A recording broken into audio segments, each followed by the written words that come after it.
یا منافقت کریں، یہ سب بدعتیوں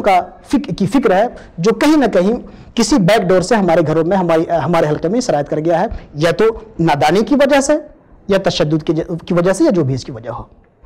خیر، یہ بڑی تفصیلی باتیں آ گئی ہیں اہل بدعت کے پیچھے نماز، اور اس طریقے سے بھی باتیں یہ آ ہی گئی ہے کہ مطلب کہ جو لوگ حج عمرہ پہ جاتے ہیں اور دکھاوے کے لیے شامل ہوتے جماعت میں، خیر جو لوگ یہ حکم دیتے ہیں یا اس طرح سے تربیت کر کے یہاں سے بھیجتے ہیں کہ بھائی وہاں نماز نہیں پڑھنی ہے، اور اگر حالت مجبوری میں پھنس گئے تو دکھاوے کے لیے شامل ہو جانا، پھر الگ سے پڑھنا، تو ان کے اعتبار سے بھی ایک حد تک کہا جا سکتا ہے کہ چلیے چند دنوں کا معاملہ ہے حج کا یا چند دنوں کا معاملہ ہے عمرہ کا، لیکن جو لوگ کمانے کی غرض سے ہندوستان پاکستان سے کثرت کے ساتھ لوگ وہاں جاتے ہیں اور سال ہر سال وہاں رہتے ہیں، 2 سال 3 سال 5 سال 10 سال سے وہاں ہے اور کام کر رہے ہیں، تو ان کو تو باضابطہ 5 وقت نماز پڑھنی ہے، تو یہ ہر بات دہرانا ان کے اعتبار سے ہی تو یہ تکلیف مالا یطاق ہے، جبکہ دین آسانی چاہتا ہے۔ تو اس بارے میں لوگوں کو کیا پیغام آپ دیں گے؟ اس کی کوئی گنجائش نہیں ہے، جیسا کہ میں نے بتایا کہ جہاں پہ کوئی امام نہ ہو وہاں نماز پڑھی جائے گی، اہل سنت کا یہی طریقہ ہے، اور جو کراہت ہے وہ کراہت بھی تنزیہی ہے، اگر تحریمی بھی ہو، اور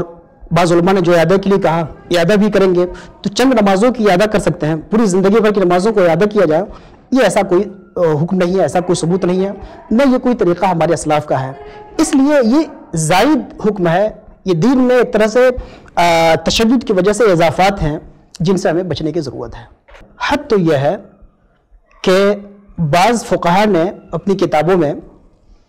ایک بڑا دلچسپ جزیہ لکھا ہے، وہ جزیہ یہ لکھا ہے کہ اگر کسی شخص نے، جیسا کہ میں نے بتایا کہ کافر کے پیچھے نماز نہیں ہوتی ہے، لیکن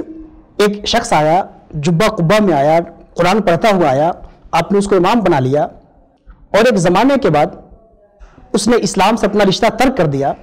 اور رشتہ ترک کرنے کے بعد اس نے کہا کہ میں مکاری میں نماز پڑھتا تھا، میں پچھلے 2 سال سے میں مسلمان تھا ہی نہیں،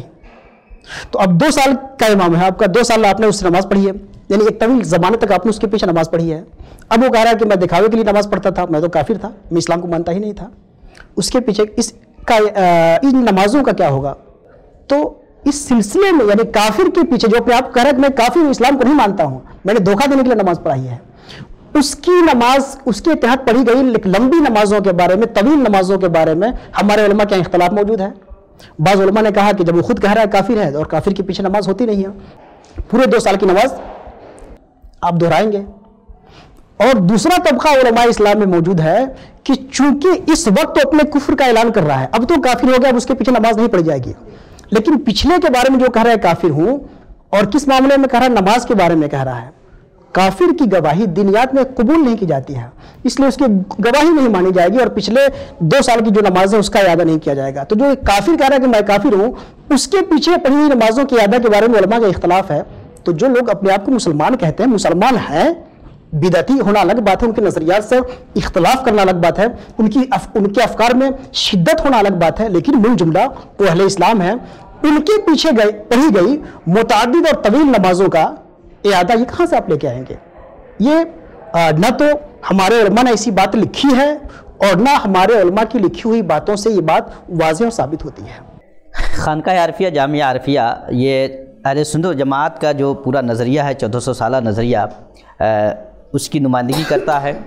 جامعہ ازہر مصر ہے اور دوسری دنیا بھر میں بڑے بڑے ادارے ہیں، بڑی بڑی خانقاہیں ہیں جو اہل سنت و جماعت کے نمائندگی کر رہا ہے۔ اس معاملے میں بھی یہ بات سننے کو ملی ہے کہ خانقاہ عارفیہ اس موقف پہ ہے کہ ابھی جو موجودہ سعودی گورنمنٹ ہے وہاں اگر کوئی جائے تو ان کی اقتداء میں نماز پڑھے، اس کو لے کر کے بھی خانقاہ پہ طرح طرح کی باتیں کی جاتی ہیں۔ تو خانقاہ عارفیہ کے حوالے سے جو خانقاہ کا موقف ہے، اور پھر اس حوالے سے جو لوگوں نے ایک ماحول بنا رکھا ہے ہندوستان میں، اس حوالے سے کچھ روشنی ڈالے۔ دیکھیے، اس سلسلے میں آپ کو بہت سخت فیصلہ لینا ہوگا۔ یا تو آپ یہ مان لیجئے کہ پوری دنیا میں وہی چند افراد اہل سنت بچے ہوئے ہیں جو ایک مخصوص حلقہ ہے، اور باقی عرب و عجم سے سنیت ختم ہو چکی ہے، سب اہل بدعت ہو چکے ہیں۔ ہندوستان میں اعلیٰ حضرت کے خانوادے کے بڑے عالم تھے، ان کا انتقال ہو گیا، علامہ اختر رضا خان ازہری صاحب۔ ان کی تمام نسبتوں میں جو سب سے نمایاں جس نسبت کو کیا گیا وہ ازہری کہا گیا، ازہری میاں ان کا لقب ہوا۔ تو جامعۃ الازہر سے پڑھنا ان کے لیے قابل افتخار ہوا، قابل فخر ہوا، ان کو ازہری کہا جا رہا ہے، اور قابل افتخار تھا جب ہی گئے وہاں پہ،